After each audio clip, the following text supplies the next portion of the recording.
If you're in sales, when it comes to getting your deals done, one of the biggest and often hidden barriers to getting those deals done comes in the form of the objections and questions that your customer side champions are going to get when they try to represent your solution to the executives within their own organization. Today, what I'm going to do is I'm going to show you a very simple approach that I refer to as the puppy conversation that's going to help you reduce that friction and help arm and prepare your customer side champions to get the deal done within their own companies to make sure that they close fast and without undue friction. So welcome back to another episode of Sales Lab Live. I'm David Premer. And this was actually a concept that I started talking about back in my Salesforce days. And I think this article that I wrote on the puppy conversation way back in the day was actually published in Forbes or Entrepreneur. And I was like, this is amazing. And yeah, it's a great euphemism for the experience that our customer side champions get when they try to represent our products and services within their own organizations. And so that is what we're going to talk about today, and basically how to get your deals done by preparing your champions at your customer for this puppy conversation. Let me just kind of, this is like a weird thing. Now, I think moving forward, you're going to refer to this as the puppy conversation, but I kind of just want to start off by outlining like, what the heck is this puppy conversation? And if you're reading in the description, great. Here's the deal. When you were a kid and you wanted a puppy, okay? And maybe some of us, if you're like me, you may have experienced this even during the pandemic, right? You come to your parents and you say, Mom, Dad, I'd like a puppy. And what happens? Your parents bombard you with all sorts of questions about your suitability and readiness to own a puppy. So they start asking you questions like, who's going to walk it? Who's going to feed it? Like, do you know how much a puppy costs? Like, what about the vet bills? And if you haven't, of course, as a kid, thought through all the logistics and cost and responsibility of having a puppy, then it represents a point of weakness to you in the mind of your parents. And so it becomes a lot easier for your parents to say, I think you need you to go back and think about what it means to own and take care of a puppy, because you obviously, I don't think you're responsible enough to do that yet, right? And you probably understand where I'm coming from here. You might laugh and say, okay, that's funny. But the reality is, the exact same conversations take place behind the walls of your customer organization when your champion goes back to their bosses, to their stakeholders and says, hey, big bosses, I would like to buy this product or service from David, right? And what happens? This is my little illustration here, right? So your customer wants you, your solution is the puppy, and they go back to their boss and they got bombarded with all sorts of questions. And we're going to talk about some of the questions that they're going to get hit with. But again, it's this question of like, do you know how much it costs and how are we going to implement this thing and how are we going to make sure it's successful? Shoot, I get those kind of questions when I'm talking to a prospective client about my training service. It's like, great. So David, you offer A, B, and C, but how are we going to coach it? How are we going to reinforce it? How are we going to make sure that people actually are accountable to doing this stuff in the field, right? And so if I don't have good answers to those questions, then it makes me seem like I haven't thought this through. And so the customer is going to lose confidence in my ability to execute and deliver, and they're going to be less likely to want to go with me. And so there are 3 things that you need to do, which, by the way, I talk a little bit about this in this article, which is available. I'll link this somewhere in the description if you're watching this video. This is the original article, which features a photo, if you want to know, like little Easter egg. This little handsome wire-haired fox terrier was our dog Chester. He had a great life. I think we got him in 2000, and I want to say he was part of the family for maybe 16 or 17 years. And so in honor of him, this is like back in the day, I put him in the feature image there. But as we get into this discussion of the puppy conversation, there's really 3 things that you need to focus on when it comes to preparing your customer. The first thing I want to talk about and mention is this idea of like arming them with your lingo. And here's what I mean. When a customer asks us what we do, and by the way, I have a whole course and curriculum and tons of content on this channel, in the Facebook group, on my YouTube and everything on messaging, right? So how we answer that question of what it is that we do is really, really important. But when a customer asks us what we do, and we hopefully explain it in a kind of good way, and they're like, okay, I kind of get that.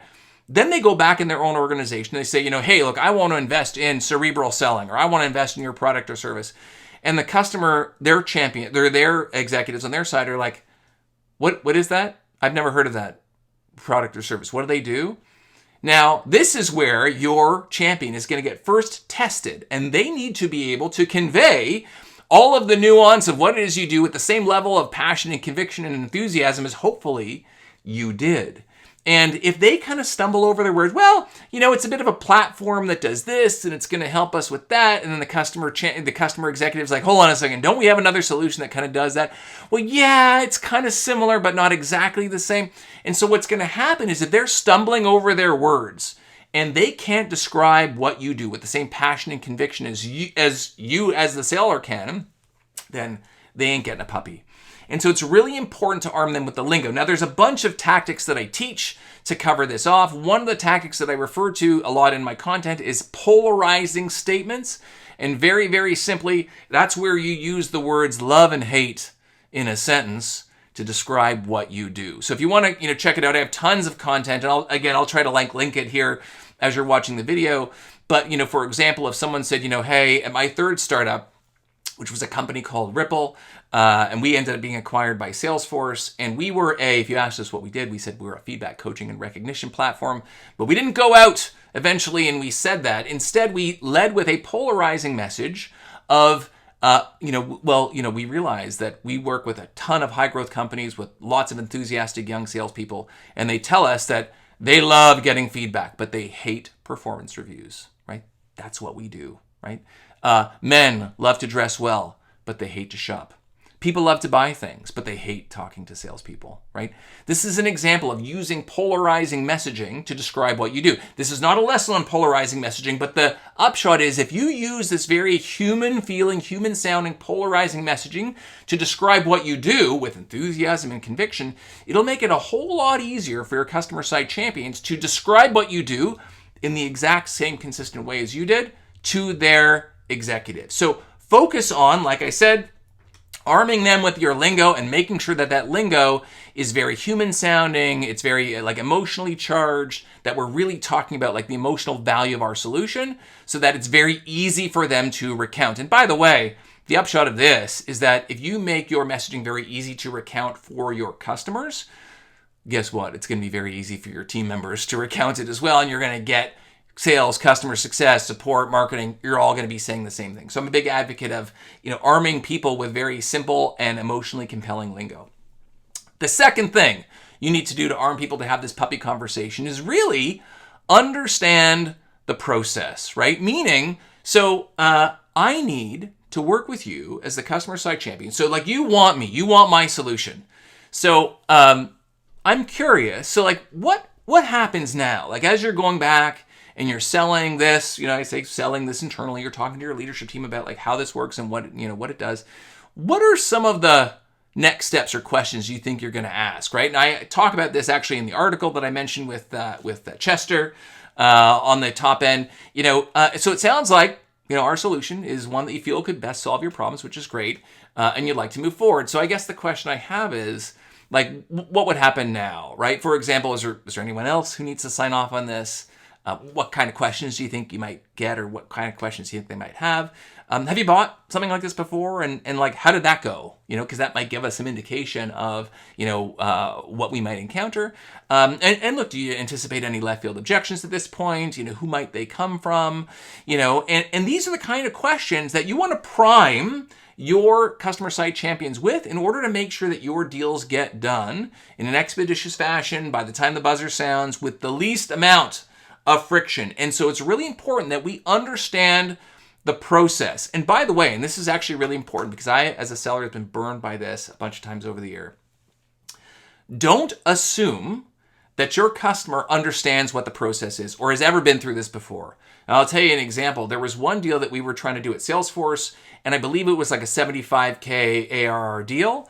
And we were working with a C-level executive who said, yep, she can sign it and it's all good. But she was relatively new to the organization. And when she tried to sign it or kind of put it through the channels, she was told that any deal that's over 60K needs to be signed by the CFO, right? And of course, once it's signed, but once it goes to the CFO, there's the thing called the executive tax I talk about in my negotiation training, where the executives are like, oh, what is this? I want an extra 5% discount, right?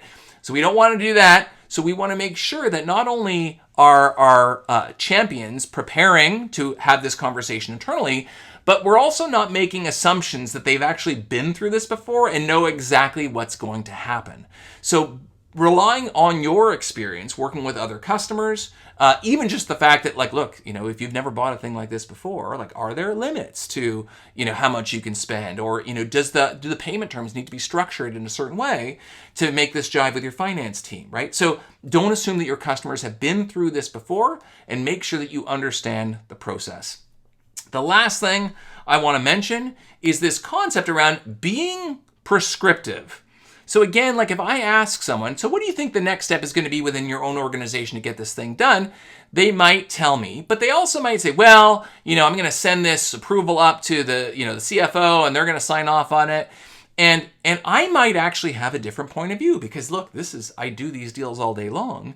And I know that typically when I surface this kind of paperwork to a customer, they're going to want to do like a legal review or an IT review internally. And I don't want my internal champion to get blindsided by the fact that this thing is going to need to happen. So I want to think about how I'm being prescriptive. So if they come back with something and they say, okay, I have a certain level of confidence that this is going to be like easy and simple and these are the steps, then great. But if I feel like they may not, the answers that, for example, they give me around what the next steps are, I'm like, I don't know. I know you're telling me that it just needs to go to like the director of finance to sign off, but I don't know. Like, I've done like dozens of these deals and it's never that easy. Usually it needs to go to here and go to there and go to here and go to there.